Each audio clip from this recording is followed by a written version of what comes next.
வணக்கம் ராஜன். இப்போ கிட்டத்தட்ட இந்த பேப்பரை பார்க்கும்போது ஏதோ யானை பூந்த ஒரு வாழைத்தோட்டம் மாதிரி சிக்கி சின்னாப்பணமாகி கிடக்குது. இங்கே வந்து பார்த்தீங்கன்னா வெறும் மீன் முட்களாகவும் மீன் கழிவுகளாகவும் கிடக்குது. கிட்டத்தட்ட ஒரு 8 கிலோ மீனை இப்படி சாப்பிடுறீங்கன்னா இது வந்து என்ன காரணம்? அட 8 கிலோங்களா? 25 கிலோ மீன், ஒரு 500 பீஸ் இருந்துச்சு. எல்லாம் கறி பண்ணிட்டு பாரு. 25 கிலோ மீன். நேற்று ஒரே மீன் 30 கிலோ மீன், 30 கறி பண்ணு. இன்னைக்கு 25 கிலோ சின்ன மீன் 25 கிலோ. முள்ளு பார்த்தா கம்மியா இருக்கு மாதிரி 100 கிராம் முள்ளு சேர்த்துங்களா? எல்லாரையும் பார்த்தாங்கல்ல, கண்ணு வச்சுக்கணும் சொல்லிட்டு பாதி முள்ளு எடுத்து ஜனங்கள் வயசு போட்டேன். ஓ, நீங்கள் அப்படி போறீங்க.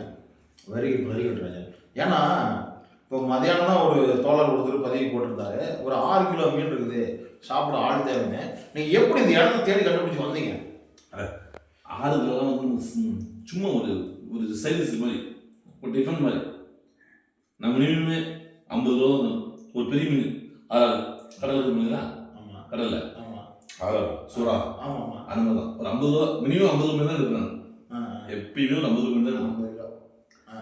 50 கிலோவுக்கு அடுப்பு எங்கே போகிறாரு ரெடி பண்ணுவீங்க? இல்லை அப்படியே பீஸ் பீஸ் வெட்டி கொடுக்குறாங்க. சென்னையில் போனாங்களா, பீஸ் பீஸ் வெட்டி கொடுக்குறாங்க. பெரிய மணல், அதுலேயே ஃப்ரை வேணும் ஃப்ரை, குழம்பு வேணும் குழம்பு. 50 கிலோ 50 கிலோ எப்படி நீங்கள் சாப்பிடுவீங்க? பாத்தீங்களா எலும்பு இல்லை, பேப்பரை பார்க்கும்போது தெரியும். நானே பயந்துக்கிட்டு அந்த பேப்பரை பார்த்தோன்னே என்னடா அது அப்படியே களைச்சி வச்ச காடு மாதிரி கிடக்குது, யாரா அப்படின்னு பார்த்தேன். அதனால தான் உங்களை கேட்குறேன். Very good Rajan. கண்டிப்பாக மிக சிறப்பாக சாப்பிட்றீங்க, வாழ்த்துக்கள்.